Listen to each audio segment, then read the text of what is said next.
They called him Paul 15, not because he was rich, not because he was famous, but because he could go 15 rounds without stopping. And every woman who tasted him left changed, not heartbroken, not sad, changed. He doesn't brag, no tattoos, but strong in the bedroom.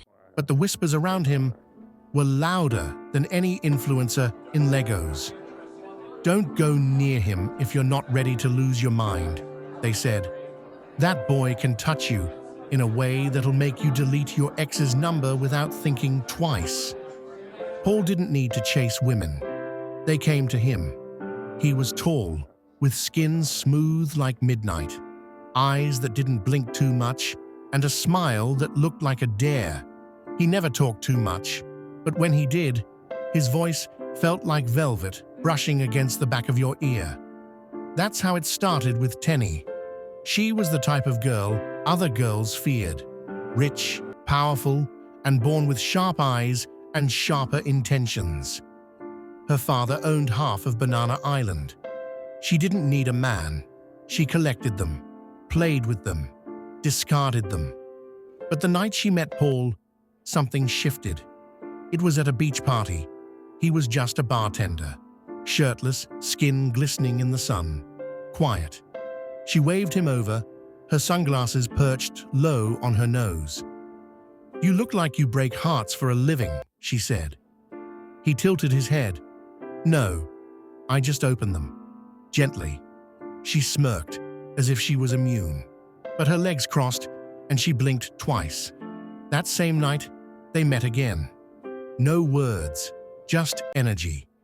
By midnight, they were in her penthouse, and by morning, she was lying naked on the cold marble floor, smiling at the ceiling like it just showed her heaven. 7 rounds, back to back. She didn't even remember when her wig flew off. When she came to her senses, she laughed softly and said, "That was cute. Let's go again." Jide just smiled, zipping up his big manhood. No one ever survives round 15. It wasn't a warning, it was a fact. She didn't believe him. Women like Teni never believe warnings until it's too late. 3 days later, they met again. Then again. By the 4th meeting, she was already at 14. And she wanted the last one, desperately. "Give me round 15, she whispered in his ear. "I want all of you." But he refused. "You don't want what comes with it." That's when things changed. She started sending him gifts, cash, a wristwatch worth $3 million, even offered him a car. He returned it. He wasn't in it for the things. Paul wanted something deeper. Or maybe he just liked the game. Then came the voice note. "Paul," she said, her voice shaking. "You think you're the only one that can make people beg. You think you're special. I gave you a chance to be mine. I made you. I can destroy you." He listened to that message 5 times and smiled. Teni wasn't the only one. There were others. A married woman in Lekki Phase 2 who once told her husband she was going for vigil, just to sneak off and taste Jide again. A social media influencer who went offline for 2 weeks after spending 1 night with him, just to recover. And a TV presenter who claimed her body had been reprogrammed.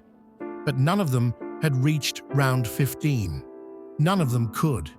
They said Paul Touch was addictive, that once he had you, you started needing him. Not for sex, not even for love, but for clarity, for peace, for that one moment where you didn't feel like pretending to be strong anymore. And yet, something about him stayed distant, until the women started talking. A private group chat was created. 4 women, 4 survivors. They wanted answers, closure, revenge. And Teni? She had a plan. She invited him for a private boat getaway. Just the 2 of them. Music, champagne, water. But it wasn't just the 2 of them. 3 of the other women were hiding in the boat's lower deck. Cameras ready. The plan was simple. Expose Jide. Shame him. end the mystery. But Paul, he always knew. As the boat floated gently over the water, he poured her a glass.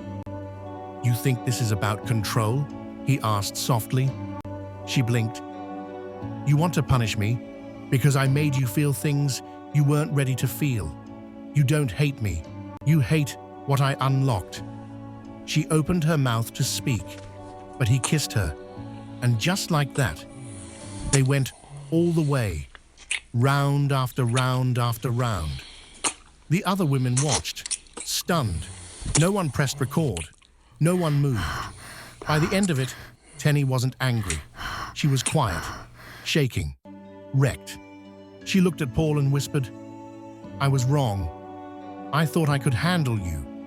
He pulled on his shirt and whispered back, "You didn't survive round 15. You just survived yourself." He walked off the boat with no shoes, just a smirk, and his phone buzzing in his pocket. A new message. "Hi, I'm a marker. I'm a therapist. I don't want sex. I want to understand you." Jide stared at the screen. He replied, "Are you sure you're ready for round 1? Then he looked up and kept walking. They called him Paul15. But the truth is, he wasn't chasing rounds. He was chasing something deeper, something even he couldn't name. And the next woman he meets might just break the cycle. Don't forget to like and subscribe.